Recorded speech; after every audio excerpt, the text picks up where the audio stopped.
Success without fulfillment is the ultimate failure.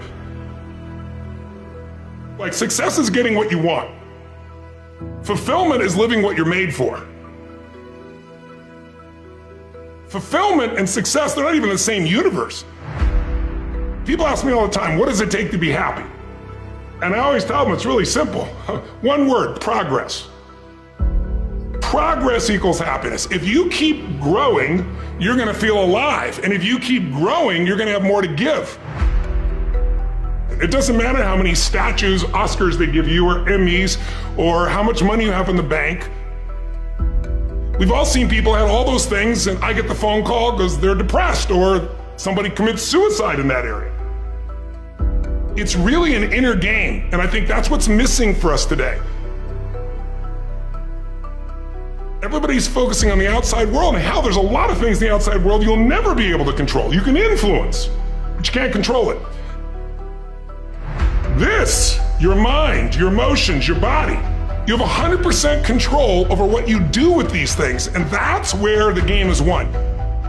Win the inner game, then you win the outer game. But a lot of people spent their life trying to win the outer game, they won and they're miserable. Someone can tell you your whole life you're a piece of crap, but you can say, screw you, read between the lines and make your life work. Someone can tell you your whole life you're beautiful, you're intelligent, you're the smartest person in the world, and you don't believe it. Because self-esteem doesn't come from what people say about you. Self-esteem is earned within yourself. It's esteem for yourself, which only comes by doing things that are incredibly difficult, and then your brain goes, this is who I am. You really gotta figure out what you're made for, and nobody knows in the beginning. So you start where you are and you do what's in front of you, do what's next, and you keep growing until you start to discover, hey, this is my real passion.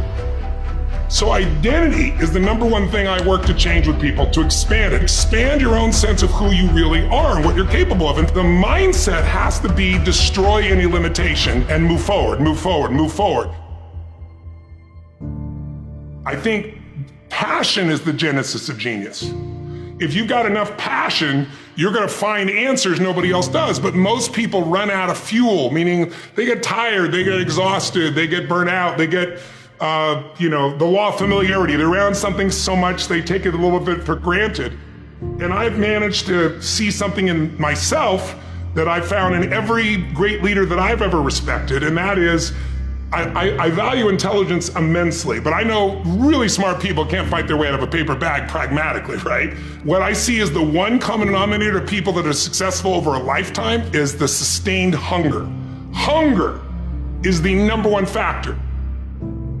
You need to be good at pattern recognition, and that's what gets somebody strong at anything. I mean, you look at, why is Amazon doing so well? He realized one pattern was valued over anything else, convenience, right? If you look at Tom Brady, a friend of mine, he's got pattern recognition like nobody else at 43 years old. He's able to do things no one dreamed could be done. He's got more Super Bowl rings than any team. See, what do they see that none of us see? What's the pattern? Then you gotta learn pattern utilization. It's one thing to see it, it's another thing to use it. And then if you're good after a while, you get to pattern creation. It's like if you learn to play the piano, most people play other people's music, and then there's a point you've learned so much that you're able to create. It really comes down to anyone can learn anything if it's important enough to you. So it's like my drive is not just for me. That wouldn't be enough because it's easy to meet your own needs. It's not that difficult. But if you can find something that you care about more than yourself, your daughter, your son, your family, your business, your mission, your community, whatever it is, that's really the secret to energy and vitality and strength and really learning. One of the things I want to do with people during this challenge is take things that seem so complex and make them so simple so you do it. Get it really simple, things you can do right now to change your life. You can go to experience it that day, and then you get momentum. Day 1, day 2, day 3, day 4, and all of a sudden now what used to be hard to do is easy to do. And I think for anyone, you gotta understand anyone can learn anything if you can just break it down to its simple core, and that's what I try to do most.